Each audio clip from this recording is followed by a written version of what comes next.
Pero hace 100 y pico de años empezó un proceso de invisibilización, de discriminación, de desvalorización, en donde apuntaba a que el resto de la ciudadanía no supiera qué es lo que realmente pasó y por qué pasó. Entonces, hoy en día, mucha gente que estudió como estaba en los libros de historia de hace 30 años atrás, aún cree que Roca le hizo un favor a la patria.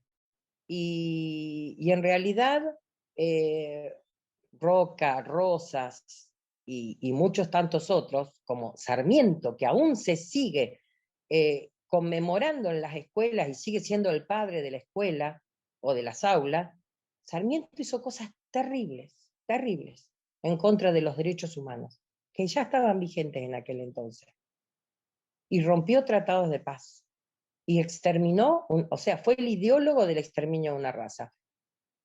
Hasta que no nos pongamos eh, la camiseta, sepamos realmente cuál fue la verdadera historia, qué es lo que pasó acá y por qué pasó, porque no pasó por patriotismo, pasó por intereses neta y puramente económicos y racistas. Entonces, hasta que eso no se sepa y se explique bien, no va a terminar el genocidio, porque continúa el genocidio cultural, que es lo que tanto daño nos sigue haciendo hoy en día. Entonces, nada, lo dejo como reflexión, lo dejo como reflexión, dejo como reflexión que una vez para el Día del Maestro, mi hija se negó a cantar el himno a Sarmiento en la escuela y fue reprendida por la directora. Y cuando fue reprendida, ella dijo que, porque le dijeron que debía respetar al padre del aula, y ella dijo, yo no voy a respetar a alguien que no respetó a mi pueblo, a mi raza. Y, y no pudieron decirle nada. Y yo creo que ella lo dijo porque ella sabía, pero ¿cuántos hay que no lo saben? Entonces, cuando empecemos a conocer la verdadera historia, cuando empecemos a conocer los horrores de lo que se hizo aquí en Argentina, y miren, yo hablo por la mitad de mis genes, la otra mitad también hizo cosas feas, o sea, bueno, ya fueron inmigrantes, pero vinieron después, pero estaba del otro lado. Pero sin embargo, no importa, la verdad es verdad y hay que sacarla a flote y hay que mostrar, por supuesto, adecuándola al nivel de cada uno de los cursos. Y eso creo que ustedes están haciendo un trabajo tan importante para que realmente eso suceda. Yo creo que La Pampa va a ser un ícono, va a ser el paradigma de lo que debería ser la EIB, y creo que esa responsabilidad la tienen ustedes. Yo estoy muy contenta de que un día como hoy estemos haciendo esto, me estén escuchando decir las cosas que estoy diciendo y puedan reflexionar sobre eso y puedan seguir adelante con todo el trabajo que ustedes vienen haciendo para que esa verdad que fue oculta tantos años, hoy en día salga a la luz. Mari, muchas gracias. Manita Altur, María Inés, muchas gracias. Recupero esto que María Inés mencionaba, esto de ponerse la camiseta, es lo que nosotros llamamos interculturalizar la escuela o mirar la historia con otros lentes, no los lentes del conquistador, sino los lentes de los pueblos que habitaron y habitan este territorio de manera ancestral, preexistente, de manera autóctona y nativa. Eso es lo que menciona María Inés y obviamente rescatar el compromiso de recuperar estos relatos de la memoria oral fundamentalmente, pero también de las nuevas investigaciones y a la luz de las nuevas evidencias científicas para poder trabajarlo en las aulas de una manera crítica y de una manera que realmente aporte a la identidad de las y los estudiantes que están presentes. Recordemos que estas efemérides, como todas las efemérides del calendario escolar, están colocadas allí con un sentido, y es porque son constructoras de la identidad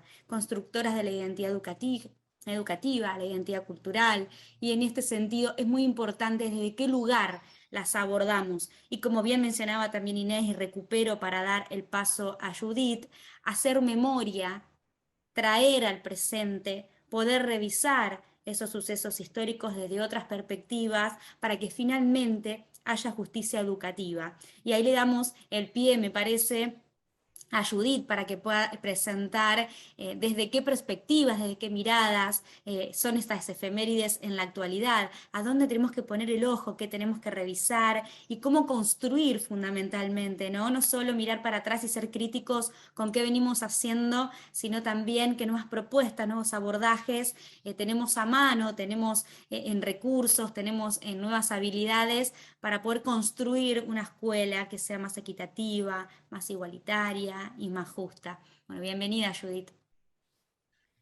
Bueno, gracias, Eri. Hola, buenas tardes entonces otra vez a todas y todos los que estamos acá.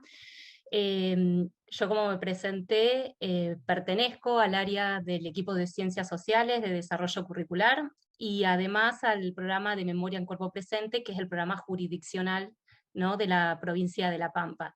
En ese sentido, desde el programa de memoria, junto con la modalidad de IB, venimos construyendo, ¿sí?, unos materiales, pero en realidad estamos como trabajando en instalar ciertas líneas de trabajo, ¿no?, y ciertas líneas de políticas públicas respecto, por ejemplo, a esto, ¿no?, a pensar qué es la interculturalidad. Como este conversatorio es en alusión a la fecha del 12 de octubre, 11 de octubre, vamos a proponer, ¿no? Yo voy a hacer como una breve presentación de algunas ideas, desde dónde venimos pensando estos materiales, y después abrimos como un debate ¿no?, a ver, bueno, a ver qué piensan ustedes, las ideas. Voy a comenzar diciendo que le puse a este conversatorio y a esto, a ver si ahí se ve. ¿Se ve, Eri? Se ve bien, no sé si querés maximizarlo. Ahí, ¿no? Bárbaro. Bien, le puse, y lo charlábamos hoy con Eri a la mañana, respecto de qué íbamos a hablar, descolonización cultural. Recién María Inés dijo algo, ¿no?, que continúa el colonialismo y el genocidio cultural. Ella habló de genocidio cultural y que algo continúa, y bueno, nos venimos justamente, ¿no?, entre otras cosas, a pensar un poco qué es esto de la descolonización cultural. Como podríamos hablar de un montón de cosas, pero vamos a empezar pensando en los actos escolares, ¿no? Toda efeméride tiene un acto escolar que se hace público y uno podría elegir, ¿no?, un montón de fotos, un montón de representaciones y de imágenes, pero hay algo que es muy, muy común, que es la caracterización, que es la representación, ¿no?, que se da, podríamos decirle hoy, ese juego de roles que traemos, ¿no?, hacia el presente. ¿Qué vemos ahí? Si alguien se anima a habilitar el micrófono, o si no, a escribir en el chat, ¿no?, les pregunto, ¿qué creen, qué ideas hay cristalizadas en esa representación? ¿Quiénes están representados? ¿Con qué actividades se representan? ¿De qué sujetos temporales estamos hablando? ¿De qué tiempos? ¿De qué espacio? ¿Qué les parece que ven ahí en esa imagen? Que podría ser, ¿no?, pongamos un acto escolar cualquiera sobre el 12 de octubre.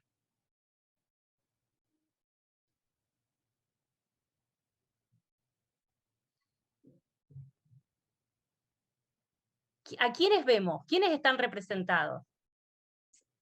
Pueden también escribirlo en el chat, si no, ¿no? Si no se animan a abrir el micrófono. Yo más o menos veo la escena, pero no sé si estás preguntándole a los maestros o a todo el mundo. Sí, al que quiera participar, María Inés. Bueno, no, yo lo que veo es una ceremonia de, digamos, de comunión, que sería de unión, que parece ser como un agradecimiento a la Madre Tierra por los dones ofrecidos, digamos, ¿no? La caracterización, y bueno, es como que está... no veo bien porque ya lo estoy mirando en el celular, no sé si es arpillera o qué, lo que tienen puesto los chicos, pero es la caracterización típica que saben hacer de los pueblos originarios. Y bueno, parece ser una ceremonia de mujeres, ¿no? Eso es lo que yo puedo decir. Gracias, Bien. María Inés. Acá tenemos a Mariela. Uy, perdón, justo Mariela, Sonia, Marina, están compartiendo en qué representa pueblos originarios, indígenas o aborígenes, y Alicia, que muestran vestimentas distintas, artesanías. Acá hay alguien que está como Motorola, que no sé quién es, pero habla también de pueblos originarios. Sonia rescata que se los ve Perdón, contentos, bailando. Sí, por favor. a mí me parece que es una caracterización estereotipada en realidad de lo que creemos nosotros y del poco conocimiento que creo que en realidad tenemos de los pueblos originarios. Y por eso siempre vemos este tipo de caracterización en los actos. O sea, creo que es un mea culpa también, porque lo hemos hecho en más de una oportunidad, incluso en la vestimenta. Quizás, sobre todo las que somos maestras un poco más viejas, eh, es como que hemos ido aprendiendo un poco más con el paso del tiempo, pero siempre ha sido como muy típico, muy clásico eso, de estereotipar de esta manera una representación. Y como decía María Inés, sí, parece un agradecimiento, una celebración, pero creo que no hemos salido nunca de eso. Por eso yo decía, como normalmente saben representar a la vestimenta con vestiditos de arpillera y eso, ¿no? Que bueno, hay algunos que se ven lindos también, o sea, no es que, pero sí es un estereotipo, es cierto, porque cada pueblo tenía una vestimenta distinta, ¿no? Y la verdad que esa vestimenta no se la he visto, salvo los vestiditos esos que son más claritos, no se la había visto a otros pueblos. O sea, en Centroamérica, por ahí saben tener una vestimenta más parecida a esos vestidos color cremita, pero son bastante distintas también las polleras y eso. Y nosotros era otra vestimenta completamente distinta a la que usábamos acá. Edgardo, ¿tenés levantada la mano? Sí, por ahí, bueno, hola a todos, por ahí Judith, si pregunto en general si se dan una idea de, de cuándo será esta foto, de cuándo será esta imagen. Yo recuerdo que yo tengo 35 años, cuando estaba en la escuela primaria, primero, segundo grado, si hubiésemos sacado una foto en ese momento, la imagen hubiese sido muy similar. Y esta foto parece bastante actual, ¿verdad? Sí, sí, sí, es actual. Y si fuera de hace mucho, seguramente que serían los conquistadores llegando a América, lo que se celebraba antes, sería el Día de la Raza, ¿no? Y los indios todos contentos aplaudiendo que los habían descubierto. La idea es justamente esto, ¿no? Provocar pensamientos, ideas, evocar representaciones, sentidos, porque el objetivo de este conversatorio es poner a disputar, ¿no? Estas ideas. Disputar y entre todos construir y llevarnos, ¿no? Como bueno, esto, un diálogo y un debate respecto de qué cosas sostener y qué cosas empezar, ¿no? A motorizar para cambiar. Todo lo que fueron diciendo es cierto, yo lo voy retomando, ¿no? A lo largo de la charla que vamos a ir teniendo, a ver si, ¿por qué? Como que si lo pongo en presentación no me deja avanzar. A ver ahí. Bien, ya vamos a retomar, ¿sí? Varias de las cosas que hay ahí. Esto algo ya dijo María Inés, entonces en realidad yo solamente voy a como a sintetizar y a poner como algunas ideas, ¿no? Esto, ¿qué vamos a festejar? ¿Qué vamos a recordar? ¿Qué vamos a conmemorar? Esta efeméride claramente no es una efeméride de celebración como podría ser, ¿no? La del 25 de mayo. Esta efeméride es una efeméride de reflexión y sobre todo de revisión crítica a la luz del presente que tenemos, de un presente que está cargado de un montón de actores sociales, de un montón de demandas, ¿no? y de ideas en el presente, pero sobre todo que tiene que respetar y que tiene que hacer cumplir leyes públicas, como por ejemplo los derechos humanos. Digo, los derechos humanos hoy son política pública nacional, entonces respetar, considerar los derechos humanos en nuestras prácticas diarias y en nuestra enseñanza es por ejemplo, es una bandera que no nos hace pensar esta efeméride como la celebración, sino justamente como la reflexión. Vamos a trabajar con el 11 de octubre porque vamos a estar, ¿no? Pensándolo desde, como dijo Eri, desde los lentes de quienes, ¿no? Sufrieron este proceso que vamos a intentar, lo vamos a denominar como colonialidad y como colonización, y ahora vamos a decir un poquito más, o vamos a trabajar con el 12 de octubre, ¿no? Con este 12 de octubre, que por más que tenga una historia, que es verdad que es una efeméride, ¿no? Que surgió en 1917, que tenía esta idea de la raza, vamos a ver dónde viene esta idea de la raza también ahora un poquito, pero que básicamente, a pesar de que en el 2010 se le cambió eso, ¿no? La concepción de la raza por la idea del respeto a la diversidad, bueno, no alcanza con que sea solo declarativa, no alcanza con que esté únicamente ahí. Por otra parte, ¿cuál es el sentido de las efemérides? Podríamos acá decir un montón de cosas. Vamos a decir, ¿sí? Y vamos a tomarnos con esta idea que las efemérides nos ayudan en este espacio público a pensar esta historia común, a pensar este destino colectivo. Digamos, son esos momentos y esos hechos en donde está la construcción de esa identidad nacional y junto con esa identidad nacional la transmisión, ¿sí? De valores en relación con esta construcción de la Argentina moderna. Ahora bien, ¿cuáles son esos sentidos que hemos tenido, ¿no? De ese pasado común, colectivo, identitario?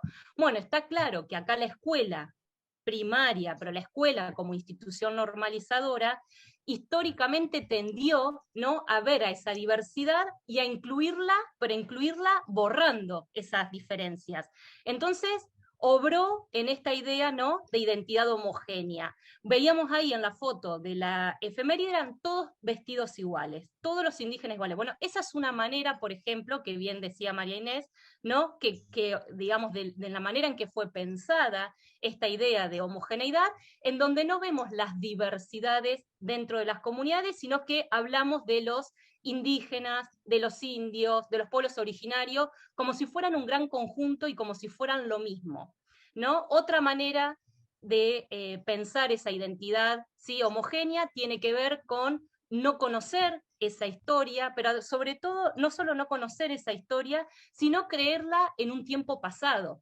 Esa representación que veíamos ahí recién en la efeméride, bueno, me habla de un tiempo pasado, en ningún momento me habla, ¿sí? de un tiempo presente, porque generalmente cuando hablamos de los pueblos indígenas, lo estamos pensando en un tiempo pasado, no lo estamos relacionando con un presente y con que ese pasado continúa y que esos pueblos indígenas continúan, ¿sí? hasta el día de hoy. Frente a esa identidad homogénea, hoy la invitación desde el Estado, desde las políticas públicas y desde este conversatorio en particular, es a pensar la identidad, ¿no? intercultural y qué supone pensar esa identidad intercultural.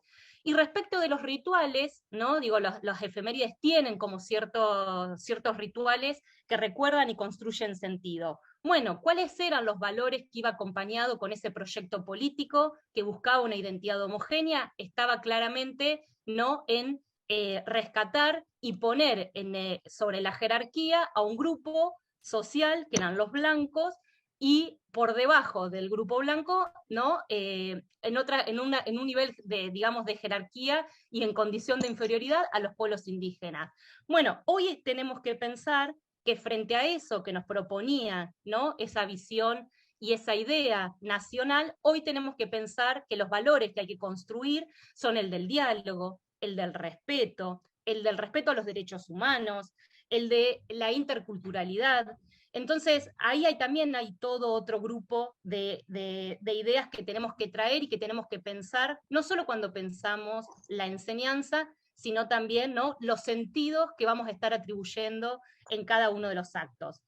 Y después hay algo que que acá siempre se pensó, y para las ciencias sociales particularmente es todo un tema, que es la tensión entre si la efeméride me es una interrupción, ¿no?, en el currículum, o me genera una oportunidad. Y nosotros, ¿no?, digo, si bien esto no se va a resolver acá, y esto llevaría a otro conversatorio, está claro que la efeméride tiene, por un lado, tiene que separarse la enseñanza, ¿no? Digo, por ejemplo, en 4º grado, 5º grado, 6º grado, tendrá específicamente que trabajar determinados temas de los pueblos indígenas. Ahora, la efeméride la tenemos que tener todos, y la efeméride es una oportunidad en este sentido, y la escuela tiene que dar cuenta, y tiene que dar cuenta en este caso de qué vamos a reflexionar, qué ideas vamos a traer a este acto, sobre qué valores, sobre qué idea de identidad, sobre qué idea de interculturalidad yo quiero estar pensando en esta hora, 2 horas, lo que dure, ¿sí?, este acto, con mi comunidad, con la comunidad de los estudiantes, con la comunidad de la familia, con quienes estemos. Entonces, sin pensar, ¿no?, digo, sin interrumpir en el sentido de, bueno, yo voy a reflexionar, los vamos a invitar a pensar con estas nuevas lentes, ¿no?, que decía, para sacarnos la lente de los descolonizadores, de los conquistadores, vamos a traer y a pensar las teorías descoloniales, y sobre todo también la perspectiva de género, para pensar de otra manera la enseñanza, ¿no?, de estas temáticas. Cuando decimos teorías coloniales, digamos, vamos a hacer algo que vamos a tratar de diferenciar qué es el colonialismo y a qué le decimos colonialismo, porque esto es importante, ¿no? Porque esto sí lo tenemos que tener claro nosotros a la hora de enseñar. Y hablamos, ¿no?, de colonialismo como un proceso histórico en donde Europa, sobre todo Europa occidental, conquistó a otro territorio, vamos a ponerle, ¿sí?, a América, y en ese proceso político de colonización y de posesión territorial que comienza con la llegada de Colón en 1492, significó, sí, para los pueblos indígenas, esto que había dicho un poquito María Inés, ¿no?, la extracción de recursos económicos, pero sobre todo la organización de un nuevo poder, de un nuevo colonialismo de poder, de un nuevo patrón de poder que tenía que ver con organizar los recursos económicos, la mano de obra, las ideas. Y hablamos de colonialismo como este proceso histórico para diferenciarlo, porque el colonialismo podemos decir todos, bueno, pero ya nos independizamos de España. Sí, nos independizamos de España políticamente, ¿no? Digo, las revoluciones de Mayo, las guerras de independencia, digo, todo ese proceso me habla de esta descolonización en términos políticos. Pero sin embargo, ¿no?, acá quedó lo que se va a llamar la colonialidad, que es esta estructura de poder, ¿no?, es esta forma de subjetivación de las ideas, de la estructura de dominación, que se va a continuar y que va a persistir hasta hoy, y que a eso le vamos a decir colonialidad. Entonces el colonialismo es verdad que finalizó, lo que no finalizó es la colonialidad, y que tenemos hasta el día de hoy, porque la forma en que el trabajo, que el conocimiento, la autoridad y las relaciones, ¿no?, digamos, se articulan a partir de una idea, va a decir Quijano, que es el concepto de raza. Y acá vamos a hablar un poquitito de esto de qué es el concepto de raza.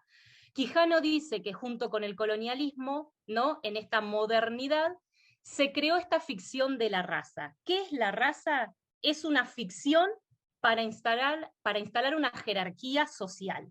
Es una ficción que va a clasificar y a dividir a la población en distintas categorías. Entonces, en el primer lugar van a estar los blancos. Abajo de los blancos van a venir los mestizos. Abajo de los mestizos van a venir los indios, y abajo de los indios van a venir los negros.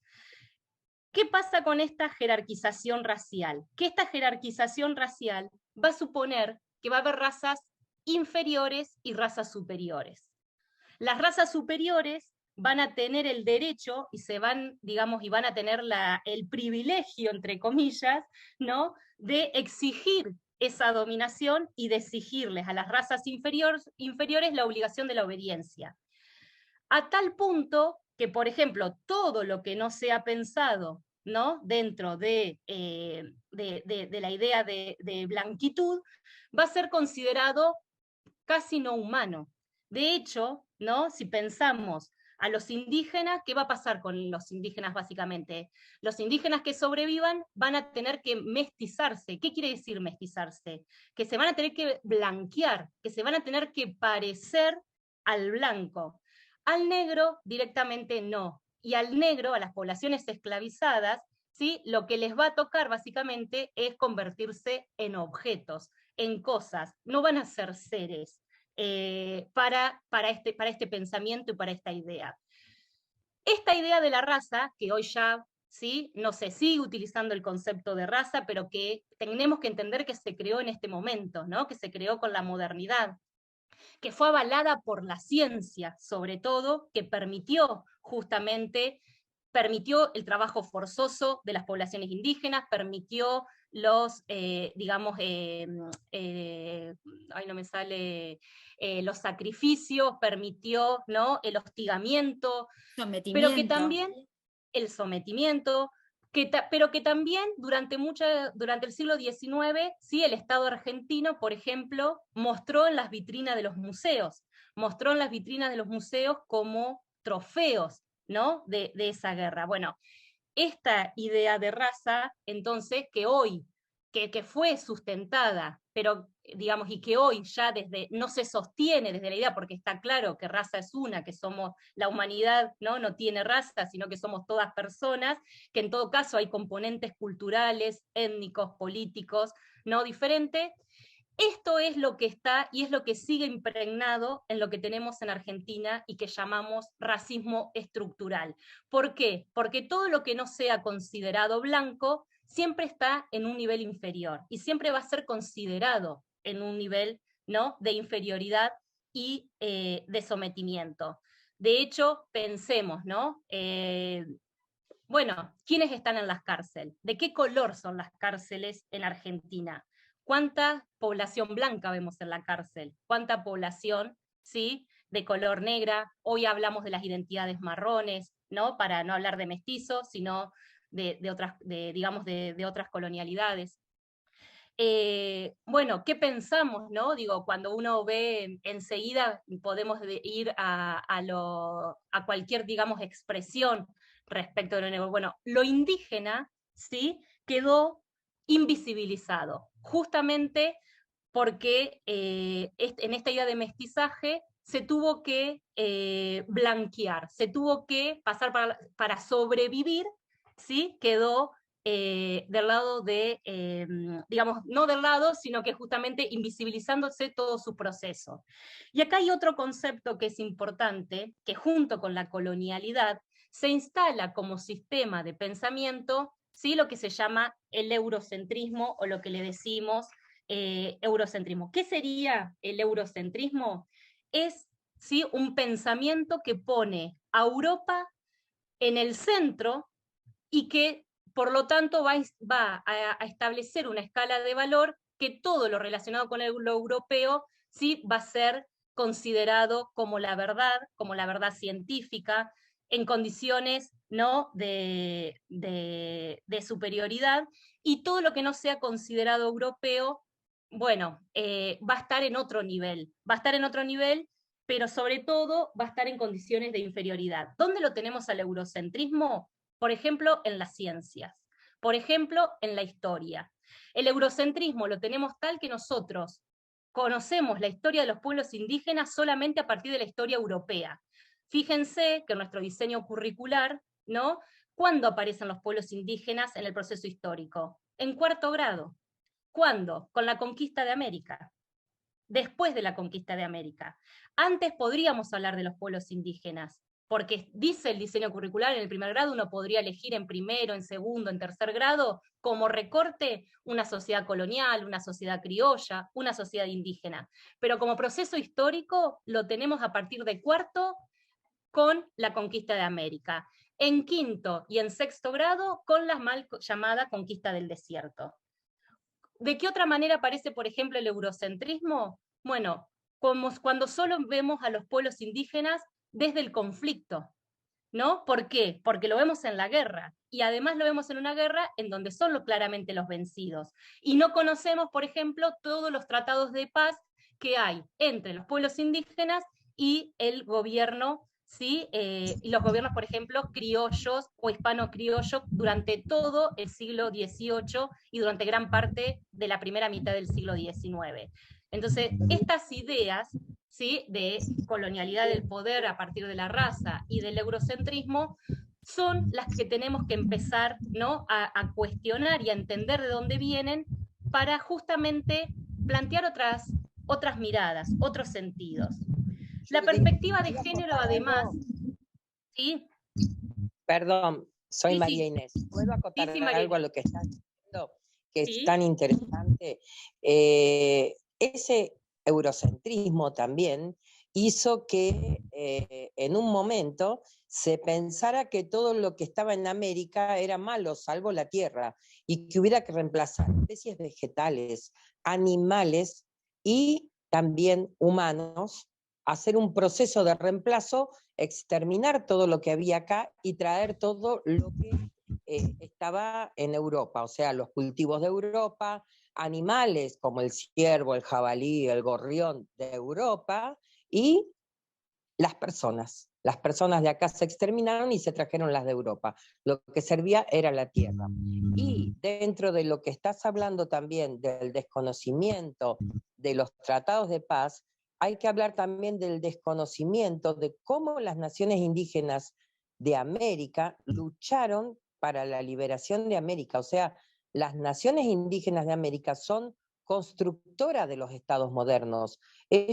Todas las naciones, o la mayoría, estuvieron en el proceso de consolidación y construcción de los estados modernos, y obviamente luego de ser usados fueron descartados o traicionados. Y eso también es importante porque los ranqueles, por ejemplo, y hablo por mi pueblo, cruzaron los Andes con San Martín para libertar América. Estuvieron en las invasiones inglesas, y esas cosas normalmente no se conocen cuando se cuenta la historia. Nada más, gracias.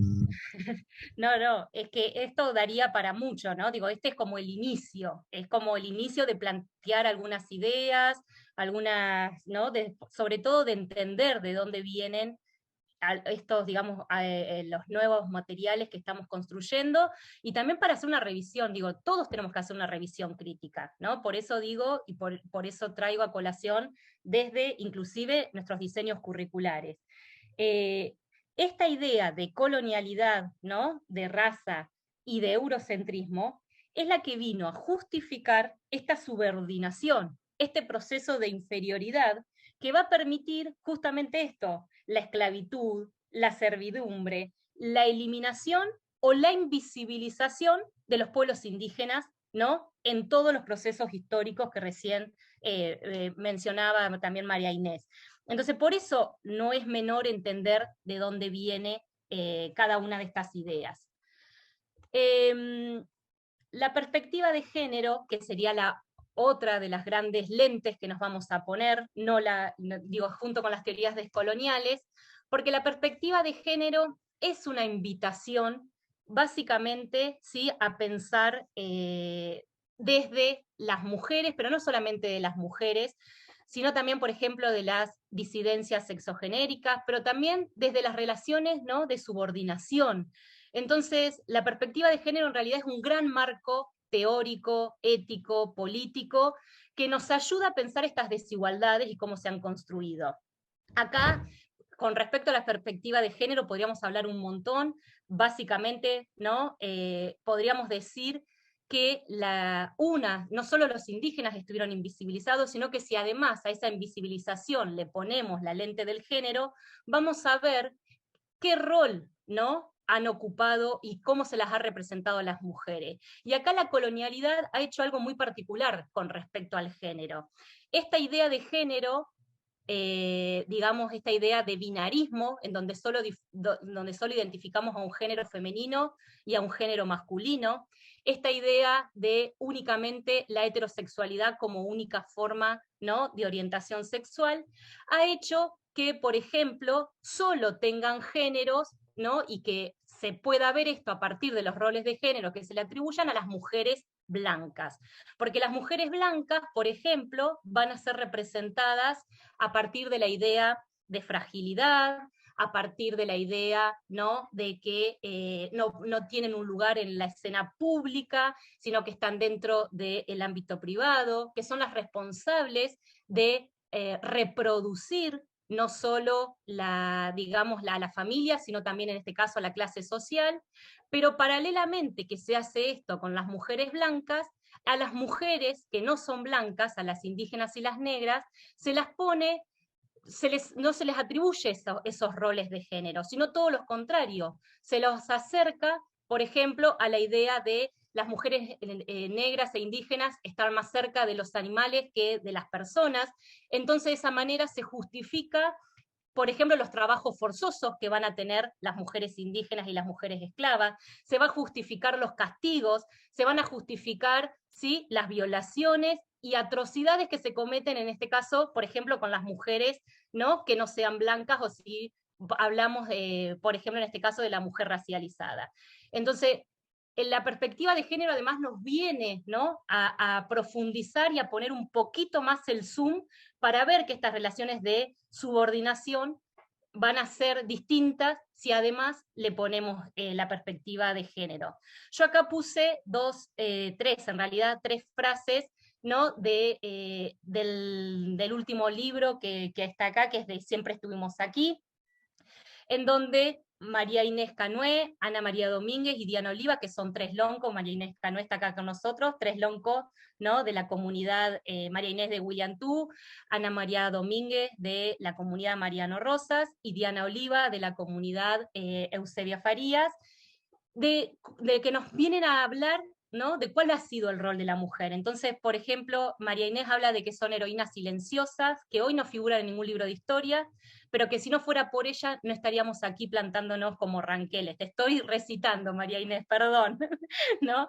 Que la mujer ranquel ha atravesado muchos procesos y muy cruentos, y sin embargo en silencio mantuvo lo que hoy nos hace ser ranqueles. Entonces, a lo largo, por ejemplo, de estos materiales vamos a encontrar esto, ¿no?, el rescate de estas historias, cómo las mujeres han, por ejemplo, guardado la cultura ranquel, han protegido de esa invisibilización y de esos procesos de aniquilamiento, por ejemplo, no enseñándoles el castellano, no enseñándoles sus lenguas, porque si les enseñaban sus lenguas, ¿no?, a sus hijos le cortaban la lengua literalmente. Entonces, digo, desde eso hasta por ejemplo, rescatando las historias, guardando los conocimientos comunitarios que puede ser, ¿no?, con respecto a la medicina, guardando los conocimientos con respecto a los roles que han tenido esas mujeres, y que gracias a su lucha, ¿no?, y a esa resistencia, bueno, hoy la identidad ranquel está, ¿sí?, repensándose, o está en construcción desde ese lado también. Ya vamos a volver en esto. Esto en contraposición, por ejemplo, a pensar únicamente a las comunidades indígenas, ¿sí?, y al rol de la mujer únicamente en el toldo, con una división sexual en donde, del trabajo, en donde solo se dedicaban a las actividades reproductivas. Digo, acá nosotros vemos a la derecha, ustedes ven una imagen, una fotografía en blanco y negro de las comunidades indígenas en el pasado, como también estamos viendo ahí a la izquierda, ¿no?, en los materiales del género de la patria que ponen para trabajar y traen como propuesta de trabajo en este 11 de octubre y 12 de octubre la historia de Bartolina Sisa. Digo, son dos propuestas antagónicas para pensar la misma fecha, y para pensar, bueno, vamos a seguir con esta idea, ¿no?, de los indígenas en este pasado, de los indígenas reducidos a esta homogeneidad, o de los indígenas invisibilizados solo en algunos momentos de historia, o vamos a rescatar, por ejemplo, la historia de Bartolina Sisa, que que luchó, ¿no? Y que fue parte de la resistencia, por ejemplo, y de la resistencia a ese poder colonial en el siglo XVIII. Vamos a trabajar, ¿sí? Vamos a rescatar la concepción que tienen de ambiente los pueblos indígenas, esta idea de circularidad, esta idea, ¿no? de que el territorio es todo, de que en el territorio está la identidad, pero que también están los animales, pero que también están los seres, pero que también está el agua, y que nadie puede hacerse dueño de eso, porque en realidad somos todos dueños. Lo que tenemos que hacer, ¿sí? es preservarlo para las futuras generaciones. Frente a la propiedad privada occidental, frente a la organización cuadriculada, ¿no? del territorio y la propiedad privada que se compra y se vende. Estoy tirando, sí, como algunas ideas como para seguir pensando. Digo, estas son, acá vemos el clásico cuadro respecto, ¿no? de lo que es la conquista del desierto, pero sobre todo de lo que es la figura del malón. El malón, en donde solo visibiliza, ¿no? a los pueblos indígenas. ¿Qué sería el malón? ¿Qué es el malonero? Es el indio malo, es el indio que roba, es el indio que viene a atacar, ¿no? y a llevarse los animales y a llevarse a las mujeres, sobre todo a las mujeres blancas, cuando la práctica del malón la impusieron los españoles, ¿sí? Ya desde el principio de la colonización, cuando digamos, el estereotipo de malonero fue creado con esta idea que hablábamos hoy, ¿no? eurocéntrica y desde la raza, para justamente, para estereotipar, pero también, ¿no? en esta subordinación para, bueno, atribuirle ciertos valores. ¿Quién querría participar? ¿Quién querría identificarse, ¿sí? con estas ideas del malón? Bueno, estas son las cosas, ¿no? que venimos a invitarles a empezar a descolonizar, como decimos, el pensamiento, a cambiar estas lentes del conquistador para comprender la perspectiva de los pueblos indígenas, a entender que la interculturalidad no alcanza con visibilizar a las comunidades indígenas, que la interculturalidad, ¿no? como proyecto político y ético, supone pensarnos que no estamos en condiciones de igualdad, que no todos tenemos, que tenemos que seguir peleando por ese reconocimiento en esos derechos, por ese reconocimiento social, ¿no? Y que esto es un camino que recién empieza, y que esa interculturalidad no alcanza a consumar la voz de los pueblos indígenas si lo seguimos haciendo con las lentes del conquistador. Que esa interculturalidad significa esto. En este conversatorio están, ¿sí? María Inés como Lonco, que está su voz en los materiales, que está en la voz, digo, preguntarles a ellos, escucharlos a ellos, que ellos empiecen a narrar su historia junto con nosotros, digo, y no porque haya un ellos y un nosotros, sino para entender, ¿no? esta diferenciación, que conocer, ¿no? a los pueblos indígenas, en definitiva, estas diferencias, estos conflictos, estas temporalidades, estas demandas, los reclamos actuales, ¿no? en pos de respetar esta identidad nacional que hoy hablamos de intercultural, y sobre todo, ¿no? de una convivencia democrática que tanto necesitamos y que tanto anhelamos como país. Para finalizar, algunos de los materiales que como institución primaria tienen a disposición para empezar a trabajar desde todas estas ideas. Lo primero que estamos ahí, Yancarrayén, obviamente que es la historieta que a propósito de este conversatorio, pero que es la que más por ahí se conoce o se ha difundido. El material de Siempre Estuvimos Aquí, que son ejercicios de memoria para pensar a los pueblos indígenas. La propuesta Marabunta, que tiene que ver con presentar, ¿no? Desde una perspectiva de género, el rol de la mujer en el siglo XIX, pero también, sobre todo, en las guerras de independencia, pero también hace y avanza un poquito en el siglo XX. El género de la patria, que es una colección completa que propone trabajar con todas las efemérides, a partir de rescatar la historia particular en cada una de las efemérides, pensarlas desde el rol de las mujeres, desde el colectivo, ¿sí? desde esta mirada.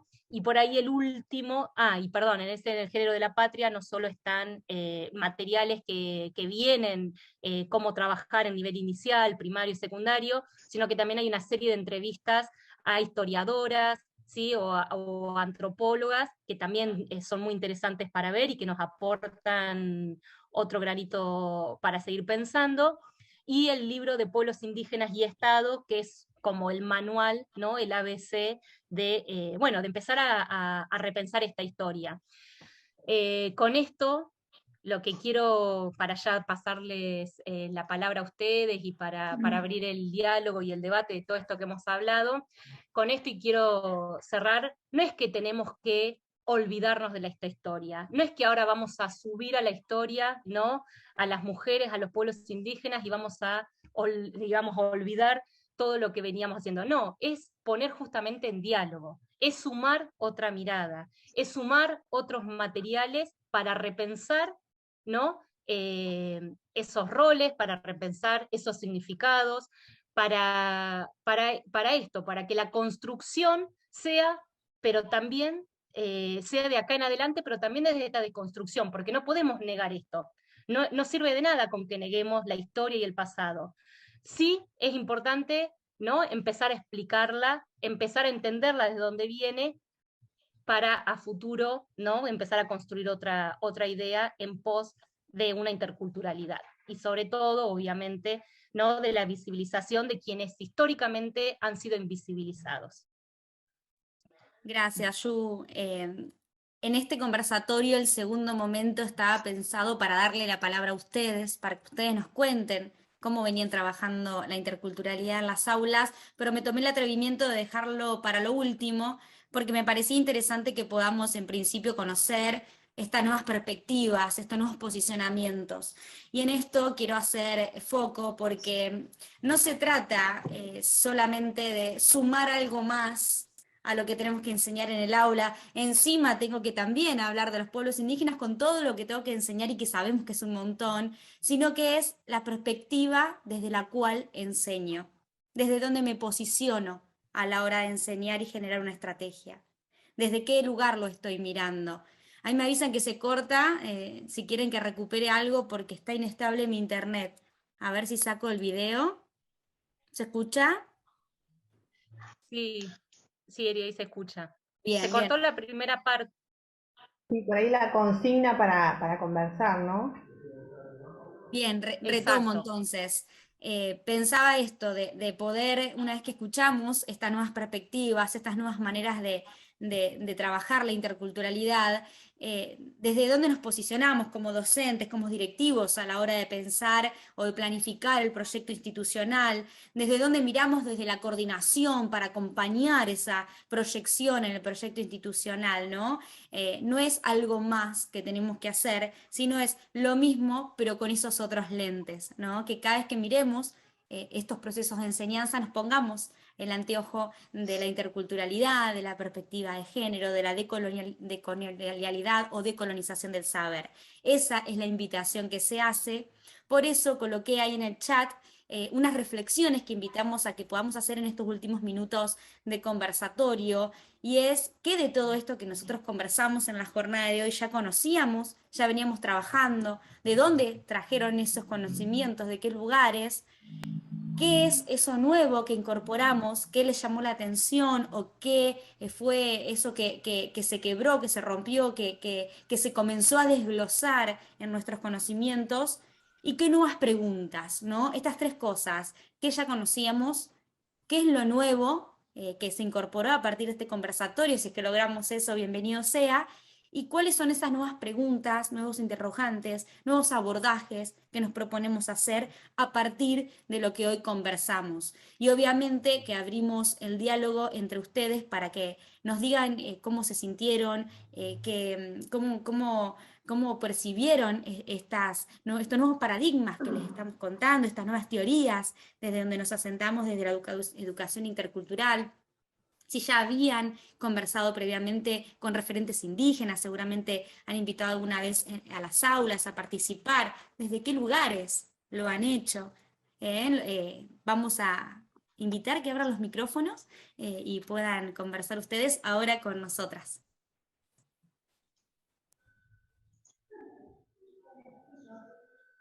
Yo, si les parece, quería hacer no sé si responder puntualmente a las preguntas, pero sí una intervención o una reflexión, porque no me lo puedo aguantar y lo tengo que decir, que un poco algo María Inés comentó, y creo que Judith también, pero bueno, mi área de formación base, digamos, son las ciencias naturales, y también me parece que en ese sentido hay mucho para decir y reflexionar, y digamos, y al momento de enseñarlos también mirar con otras lentes, con otras perspectivas, ¿no? Cuando los colonizadores llegan a América, en esa devastación cultural, también mucho de la cultura tenía que ver con el profundo vínculo que tenían los pueblos aborígenes con la naturaleza. No porque fuera solamente profundo, sino porque también era complejo, ¿sí? Era sofisticado, no era algo simple. Había obras de ingeniería respecto de cómo se cuidaba el agua, de cómo se cultivaba, de cómo se alimentaba y no faltaba la comida para abastecer a grandes poblaciones. Había un profundo conocimiento de los ciclos de vida y de la naturaleza. Digamos, conocían de ciencia a partir de la observación. Por ahí no estaban provistos de todas las herramientas que teníamos hoy, pero su observación era tan aguda, tan sistemática, tan pormenorizada, que tenían ese vínculo y esa manera de conocer a la naturaleza, que no tenían estaciones meteorológicas, pero sabían cuándo iba a llover, sabían cuándo era la época de siembra, y digamos, y la colonización también se llevó eso, ¿no? Creo que también fue una de las maneras de sometimiento, barrer con, digamos, desabastecerlos de sus alimentos, de sus animales, las enfermedades que trajeron y cómo eso diezmó a la población. Me parece también que desde el área de ciencias naturales hay, digamos, como un complemento, ¿no?, de toda esta cuestión cultural que me parece importante y que yo la recupero porque hay relatos de viajeros, hay bitácoras de viaje, hay mucho material documentado, narrado de una manera muy amigable que puede colaborar. No sé, ¿qué piensan? Los dejo ahí.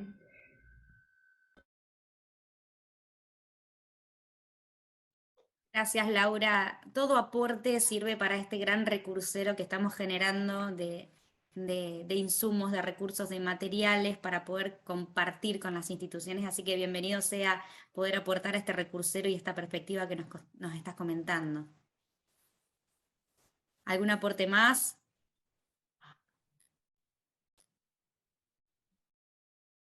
Estamos tímidas.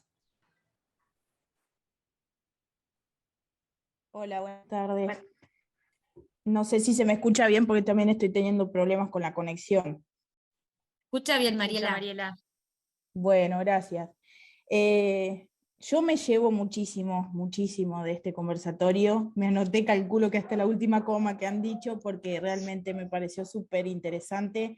Creo que yo me formé desde el 2015 que empecé a estudiar, terminé en el 2018 y en mi formación se nos ayudó un montón con este tema. Y digo ayudó porque uno trae lo que se nos enseñó y costaba correrse o costaba mirarlo desde otro lado, no porque cueste el tema, sino porque no lo sabíamos. Entonces mi formación, por suerte, se nos ayudó, se nos brindó herramientas, lo pudimos ver desde otro lugar, desde otra perspectiva. Yo hace el jueves que estoy trabajándolo, doy quinto, sexto grado, plurigrado, y empecé a trabajarlo con una canción de Trueno, desde esto de corrernos de lo que pasó a pensar en lo que sigue pasando. Y creo que esta parte de visibilización es mostrar el hoy también de las comunidades. Y bueno, trabajé Tierra Santa de Trueno, que muestra rituales, muestra Doma India, muestra mucho la tierra, y a los chicos les encantó, salieron un montón de preguntas, y bueno, estuvimos charlando sobre cómo creen ellos que podrían aportar a revalorizar las culturas, y me salen con que devolviendo las tierras, y morir aparte en que se sienten responsables de esto, de las cosas que faltan. Así que nada, comparto mi experiencia de estos días. Gracias, Mariela, muchas Qué gracias. bueno, Mariela. Ahí la música. Eri, ¿tenés conexión? No, digo que ahí la música tiene mucho para también ayudarnos, ¿no? Y darnos, digo, desde Javier Villalba, que es un músico ranquel, Nico Reinone, ¿no? Que tiene todo un disco específico y que habla de los pueblos indígenas y del pueblo ranquel en particular. Digo, ahí Trueno, como recién mencionaba Mariela, digo, la música nos puede ayudar un montonazo, por lo menos como motor, ¿no? Y como disparador de temáticas, y sobre todo disparador de preguntas, porque capaz que en el nivel primario es tanta la complejidad de la enseñanza de estos procesos, que lo importante es hacernos las preguntas. Lo importante es visibilizar, ¿no? Y empezar a esto, como recién decía Mariela, bueno, no lo enseñaron, no lo sabíamos, bueno, que aparezcan desde otro lugar, desde la educación primaria, es un montonazo para que en la medida en que ¿sí? vayamos teniendo más preguntas y más necesidad de conocimiento, bueno, vayamos conociendo cada vez un poquito más a medida que avanzamos en esta trayectoria educativa o que somos más grandes, ¿no? Pero es importante que empezar a hacerlos presentes y sobre todo desde el momento, ¿no? Y desde el hoy, que eso también es importantísimo, porque si nos quedamos únicamente en el pasado y en un tiempo, ¿no? En donde fueron dominados o conquistados únicamente, y no hablamos de hoy y de dónde están y cuáles son sus historias, bueno, ahí nos está faltando bastante también. Me callo, así hablan otros. Hola, mi nombre es Marina, soy docente de la Escuela 17, y bueno, nada, con esto que comentaba un poco Judith, pienso que muchas veces la historia es muy difícil de ser contada, y más cuando los chicos no tienen con qué asimilar, porque es un proceso que no han vivido. Pero bueno, partir, por ejemplo, de un juego que realizaba algún pueblo aborigen, que ellos puedan de a poco ir estableciendo similitudes y diferencias, que las puedan ir relacionando con la sociedad en la que se encuentran actualmente, también es un puntapié inicial, o por ejemplo una receta de la abuela para pensar, o trabajando un poco con este material que nos han aportado recientemente, me parece que es re importante, porque a ellos les permite ir comparando permanentemente, y de alguna manera los acerca un poco más a la historia que ellos no han vivido. Pensar en un proceso histórico que ellos no conocieron a veces puede resultar un poco tedioso de ser enseñado y a la vez aprendido, pero bueno, si ellos pueden ir estableciendo estas conexiones o relaciones, también es mucho más fácil. Y yo lo digo porque este año me tocó trabajar en 4º grado, y bueno, de alguna manera uno siempre intenta buscarle una vuelta de rosca para que sea significativo para los chicos y que no resulte un simple saber que tengo que enseñar en el área de sociales.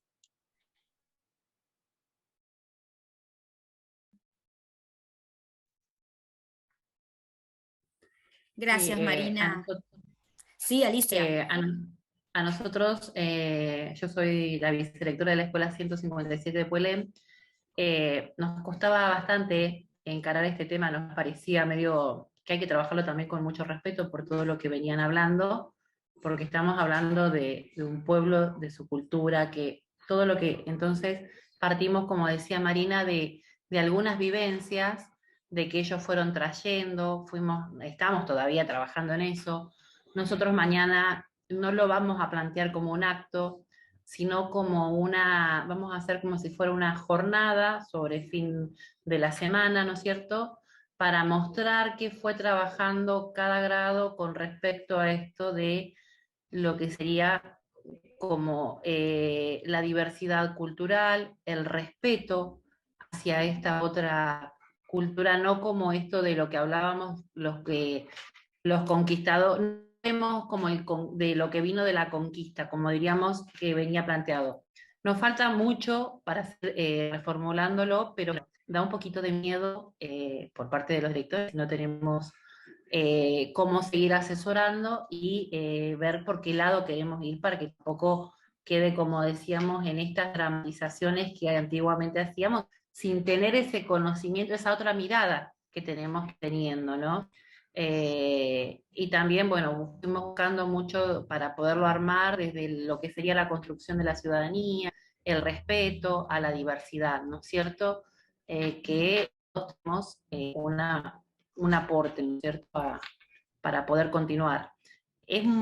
A mí particularmente es como que tenemos que informarnos bien para ver qué es lo que vamos a enseñar y no, porque es como que a mí me parecía que si no estábamos faltando también el respeto, si no teníamos bien nuestro conocimiento para poderlo guiar a los chicos, ¿no?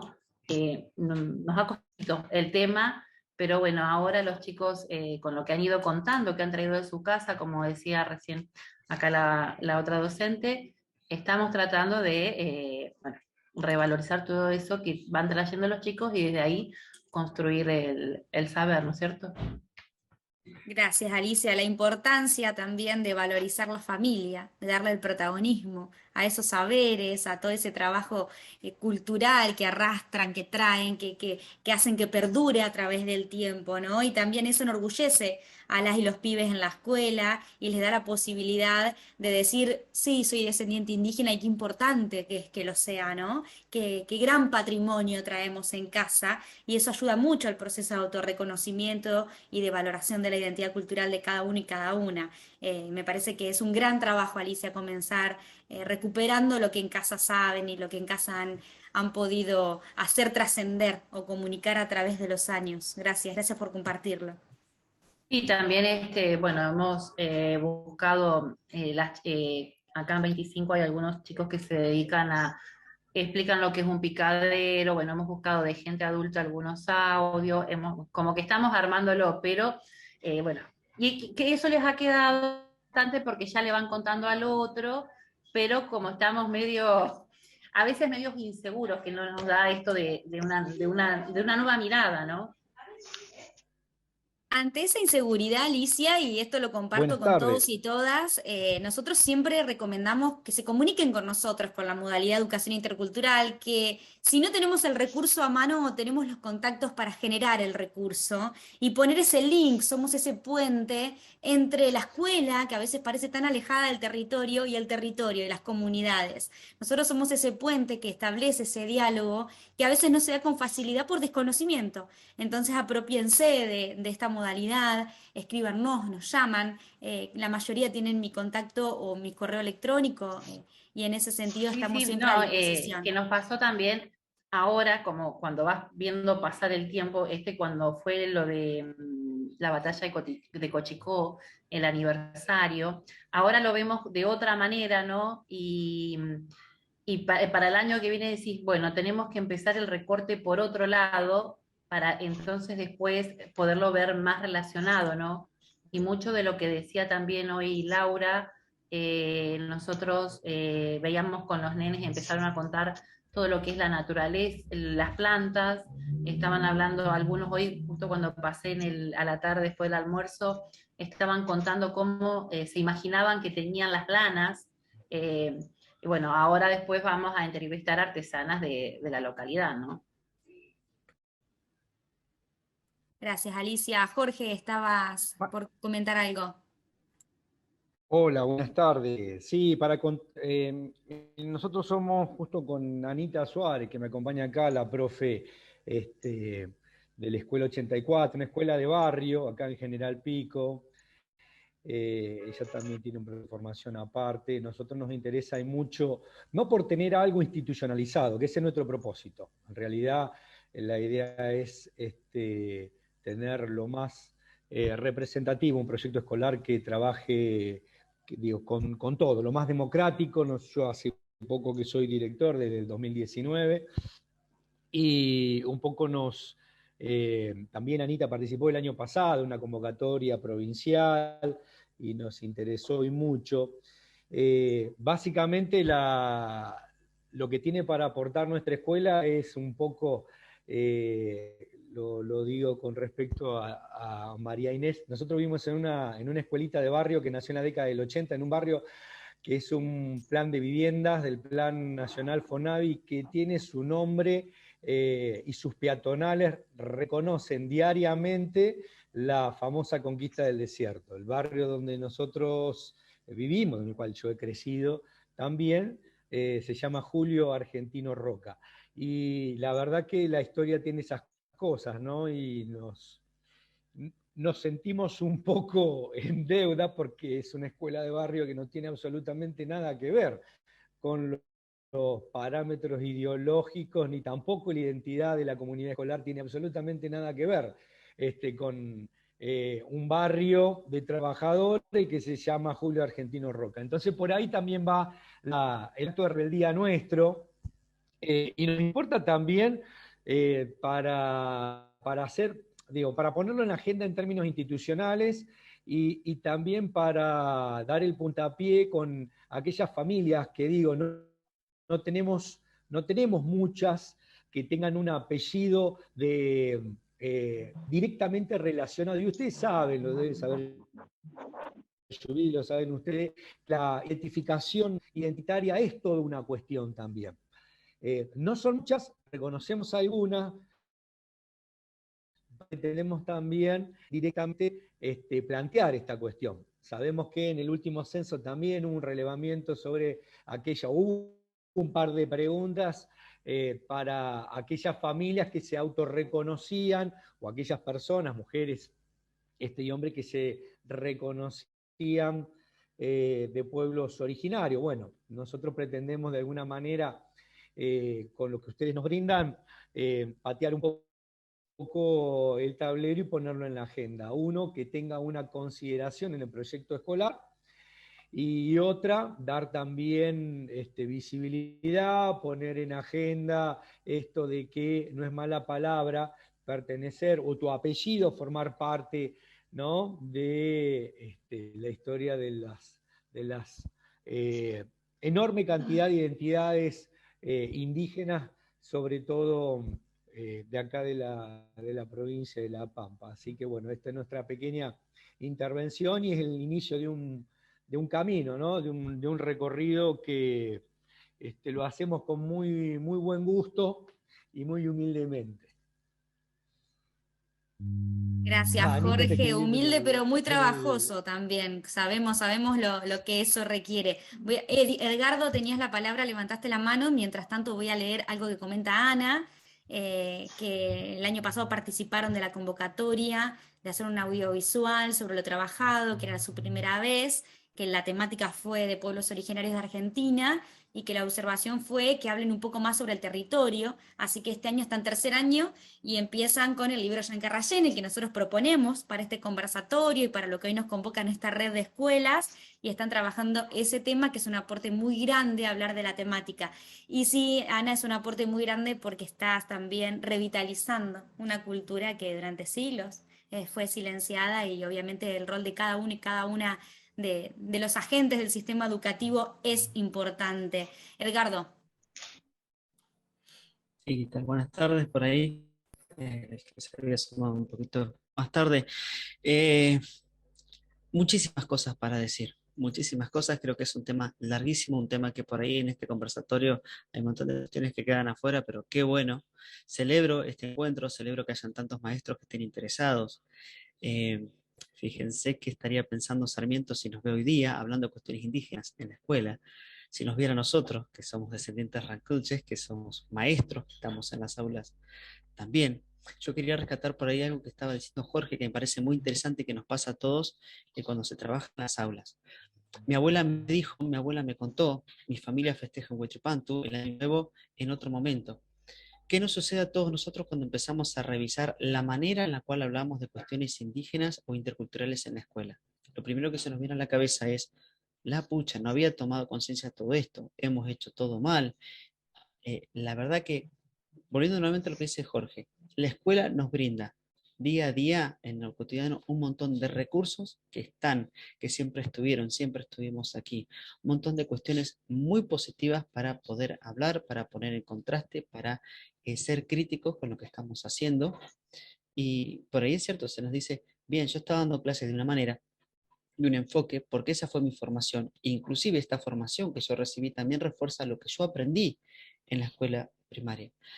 Pero realmente no todo está perdido, sino que está todo por construir un montón de cuestiones que son sumamente positivas para mejorar la convivencia, para hacer una gran identidad mucho más fuerte, mucho más rica. Así que celebro realmente este encuentro, y como Ranquel, lo digo esto, no solo como maestro, como Ranquel, que hayan tantos docentes hoy día tan interesados en toda esta temática. Y volviendo con la cuestión de la mujer indígena. Por lo general, si hablábamos de mujeres en todos los relatos tradicionales que llegaban a las escuelas, quiero volver a esto del cuadro de la cautiva, las mujeres aparecían como cautivas, ¿sí? También nosotros los indígenas hemos hecho toda una reacción en nuestra propia historia para reivindicar el rol de las mujeres, que también hubieron carreras, que no solamente estaban designadas a la cuestión de la casa, del hogar. Y en lo personal, me animo a decir que toda mi historia Ranquel llegó a mí por mi parte materna, por mi madre, ¿sí? Así que celebro todo este encuentro, estas nuevas ideas, estas nuevas ganas, si se quiere, revitalizadas sobre la cuestión indígena. De corazón, como Ranquel lo digo, Nilsa Altún, muchísimas gracias. Tantumay, Edi. María Inés, tenías la palabra y vamos cerrando con ella este espacio porque estamos en tiempo. Sí, cortito. Escuché lo que hablaba Jorge de su escuelita, mi más sentido pésame por el nombre del barrio. Creo que eso se puede luchar y se puede sacar, como se hizo con la que hoy es Avenida San Martín, que costó tanto, pero se logró. Y con respecto al tema de que por ahí no pueden ubicar un poco muchos descendientes en la escuela o muchos apellidos, voy a contar una anécdota que a mí me pasó en una escuela de zona norte. Un día voy a dar una charla y me pongo a hablar de historia, de qué fue lo que pasó, de cómo era nuestra cultura, de cómo éramos los ranqueles, qué arte teníamos, cómo hacíamos las cosas. Y de repente empezaron a levantar la mano todos los niñitos y uno levantaba la mano y me decía, mi abuela tenía un telar así como el que usted mostró y tejía en un telar de eso, lo tenía en el patio con cañas. Y otro salta y dice, sí, en mi casa se hacían los fogones para los 24, mi abuela me contaba, y empezaron a salir anécdotas de niños. De repente se daban cuenta que aunque no les habían transmitido sus mayores la identidad ranquel, había cosas en la familia que les mostraba que sí estaba esa identidad presente en las familias. Entonces, acá hay un trabajo de base que es empezar a valorizar la cultura. Cuando valorizamos, solos los chicos empiezan a despertar ese interés de descubrir, a ver, si mi abuela hacía esto, o por ahí van a la casa y cuentan, y la madre les dice, sí, tu abuelita era Ranquel porque hacía tal cosa y hacía tal otra. Y ahí es donde empiezan a despertarse esas identidades, al valorizar la cultura, porque bien dijiste, Jorge, si no la valorizamos, nadie quiere ser indígena sabiendo que hace poco tiempo atrás era mala palabra. Entonces, al valorizar rasgos, aspectos, acervos culturales, ahí es donde empiezan a surgir las identidades. Nada, felicitaciones a todos y sigan adelante porque el trabajo que ustedes están haciendo es el trabajo por el que nuestros grandes líderes, y lo incluyo a mi mamá también, lucharon su vida y bueno, creo que es un proceso que estamos viendo que están haciendo y los que tienen miedo a faltar el respeto cuando están hablando de este tema, es muy sencillo, llamen a alguien de una comunidad que los acompañe. Y así es como se van a sentir que están haciendo las cosas bien, que están teniendo la mirada que corresponde sobre todos los temas. Muchas gracias a todos, Mañú Altún, y ya me tengo que retirar también. Mañú Altún, María Inés, muchas gracias. Bueno, como podrán ver, mucho se ha conversado en la jornada de hoy. Creo que nos vamos con más dudas, más interrogantes que con certezas, y esa es la idea de este primer conversatorio con esta red de escuelas. Ustedes van a ser las pioneras para ser multiplicadoras en el nivel primario de todo esto que estamos trabajando. No vamos a decir que son los chachitas de India, pero sí son las escuelas que seleccionó cada coordinación para que podamos comenzar este trabajo y a partir de lo que surja en estas propuestas, replicarlo en el resto de las escuelas de cada una de las áreas. Las coordinaciones seleccionaron a estas escuelas que hoy nos acompañan con un motivo, Y por eso nosotros rescatamos el motivo que cada coordinación tuvo para seleccionarlas y las invito a continuar este trayecto juntas, juntos, para seguir construyendo escuelas interculturales. Sabemos que el objetivo es que el proyecto educativo tenga esta perspectiva. Y a partir de ahí, comenzar a trabajar desde nuestro lado con la formación docente, la generación de materiales, el acompañamiento, y desde el lado de ustedes con esta revisión y estos lentes que tengamos a mano para poder mirar de nuevo cada uno de los procesos sociales que tenemos en las aulas. Muchas gracias por el tiempo destinado. Sabemos que es muy complejo estar en estas horas conectados a un Zoom, por eso es doble el agradecimiento que les hacemos. Estamos en comunicación y en breve vamos a continuar nuestra agenda de trabajo en esta red de escuelas interculturales. Gracias Marinés, gracias Judith y Edgardo, al equipo, también a Laura que estuvieron acompañándonos, y a todas y todos ustedes por este respetuoso silencio que han tenido y esta participación activa. Mañucha Altún.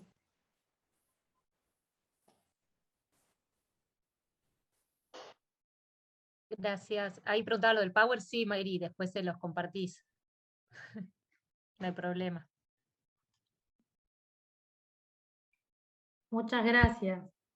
Yo para finalizar me gustaría decirles que, bueno, en nuestra escuela, en la Escuela 17 de Intendente Alvear, allá por el año 2020, se armó un proyecto llamado Raíces Ranquelinas, que lo hicimos, se vino la pandemia, lo llevamos adelante como pudimos, y dentro de pocos días estamos por inaugurar en nuestro pueblo un sector que va a ser el paseo denominado Raíces Ranquelinas, que va a estar relacionado todo con la comunidad Ranquel. Solo para cerrar a modo de noticia. Se está trabajando mucho con estos temas. Dentro de esta charla están las chicas de 4º grado, que ya han preparado también una propuesta integrada para abordar estos saberes. Esperamos la invitación, Silvana, para esa inauguración, así las acompañamos. Bueno, la teníamos prevista para hoy, pero como es un proyecto en el cual participa también la EPET de Intendente Alvear, haciendo todo un chapón, no llegaron ellos con la elaboración de todo ese material, así que bueno, ni bien lo tengamos la fecha, los invitamos.